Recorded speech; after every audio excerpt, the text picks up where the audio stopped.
Hi there. I've been getting a lot of questions about techniques, okay, and how come I don't teach millions and millions of techniques rather than the way we teach, which is principle based? Well, obviously, we show principles from techniques. So there are certain techniques that obviously are great to know, but the important thing is to learn the principles that make up that technique as you're teaching it. Then you can apply those principles to other techniques that you already know. Now, I look at it this way. If you are shown hundreds and hundreds of techniques and all these different variations, you end up with thousands and thousands of things to remember. And it's very difficult to remember thousands and thousands of things. It's much easier to remember a few principles. And as long as those principles are up here and you train them and how to apply them, and you start to think about how to apply them, then you will end up being able to do the techniques anyway. You will see the opportunities for the variations. You won't need to have to know the variation in order to be able to apply it. There are certain technique flows, if you like, where people generally go from one technique, if it's not working, to another and to another and to another and so on. Well, that's fine as long as you know to go from that one to that one to that one to that one to that one. But if there's one of them you don't know, or your opponent moves slightly differently, or it's done out of order, that you can become confused and not be sure what to do and lose position. Now that can be stand-up, grappling, anything.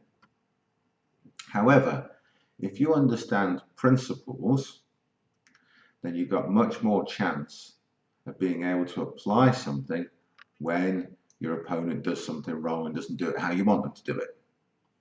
Okay, which is normally the case, which is why you see so many people struggle when they've got somebody who they consider awkward to spar against or awkward to grapple with or whatever it may be.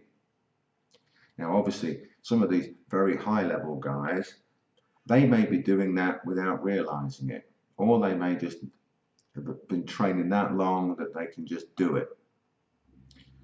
But again, it comes back to getting that learning curve very steep and reducing the time it takes to get things right. If you learn techniques only, it's going to take you a very, very long time to become very proficient.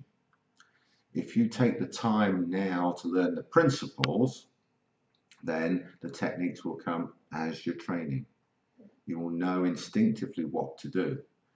Now, doesn't mean you're always going to get it right. Hey, like I've said before, even monkeys fall out of trees. Things do go wrong, Murphy's Law, and all that sort of stuff. Of course, things still go wrong. However, what we're in the business of doing is reducing the chances of those things going wrong, reducing the amount of times those things go wrong, increasing your learning curve, and decreasing the time it takes for you to absorb the information and to be able to apply it. So that then begs the question of how do you learn these principles from just a few techniques?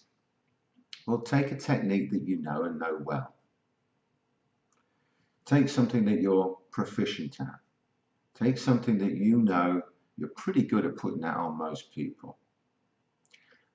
Analyze the hell out of it. Where are you in relation to the other person? What gaps are there that shouldn't be there? What gaps are there that maybe should be there? Look at the direction of forces. Look at the distance, the timing, the angulation. Look at the balance of yourself and your opponent. Doesn't matter whether you stood up or laying down. Look at the balance. Look at the structure. See where your opponent is in relation to you in terms of structure. Are they misaligned? Are they fully aligned so that they can counter you? If they are, you're doing it wrong. Are you aligned so that you are in position to counter whatever they try to do to defend against your attack? All of these little things are what makes a technique work. Now, if you've got a particular technique that you do particularly well, then that's a great one to analyze so that you can truly understand how and why that technique works. Not just I'm good at doing it. Not just I've got a great left hook or I've got a great arm bar. You must be able to understand how and why you've got a great left hook or a great arm bar, and how and why you can apply it in different positions. Then you can take that same information, those same principles, and apply it to your other techniques, the other tools in your toolbox, so to speak.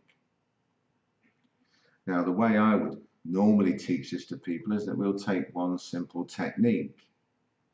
For example, tie clinch. Okay, we'll show the way we do it standing up.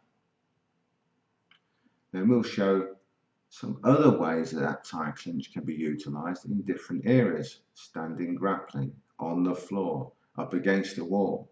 If you're on your back, if they're on their back, if you're on your side, if you're kneeling down, falling down. All different scenarios. Then you can see that the principles are still the same. You can see that you're still applying that very same technique from many, many different positions. You can understand that a lot of the principles that you use on the ground will be the same as you use standing up and vice versa. You will see that they're interchangeable. You will then begin to understand how and why that technique really works. Then you've got these principles up here. Then you can take those principles and apply it to other techniques. Now, I'm going to come back to techniques versus principles. It's a bit like, I've explained this years ago, put it in a mathematics kind of way. If you don't understand the principles of just, let's say, 4 simple equations, addition, subtraction, multiplication, and division. If you don't understand those principles and somebody said to you, what's 7 times 46? You've got to sit there, it'll take forever to work out. And it's the same if you only understand techniques and not principles. Because you might have only learned the 7 times table up to 20. And somebody says, well, 28 times 7, you're lost. Up to 20, you're fine. But if you understand the principles of multiplication, you can work it out. So then, once you understand that principle of multiplication, you can work out any sum that needs doing like that.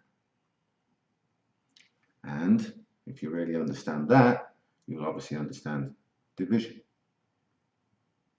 You don't have to remember what's 140 divided by 7. You'll work it out. You'll know it. You don't have to remember it. You only have to remember multiplication and division, addition and subtraction. Right? Simple little example, 3 times 3 is the same as 3 plus 3 plus 3.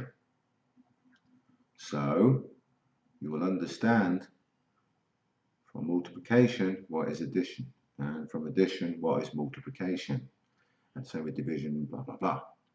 So you see how these principles, once you start to think about it, once you start to apply them, you can then use them correctly and use them to work out any of the problems that you may be having. And that's the key.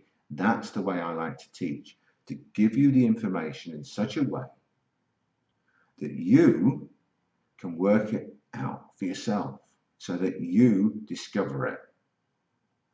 Once you discover something, you're done. You'll never forget it. So that's the key. Learn the principles, understand the principles, understand how to apply the principles, and you'll get many more techniques. The irony of it is you will have more techniques than the technique guy. Anyway, hope you enjoy that. Let me know what you think. Thanks again.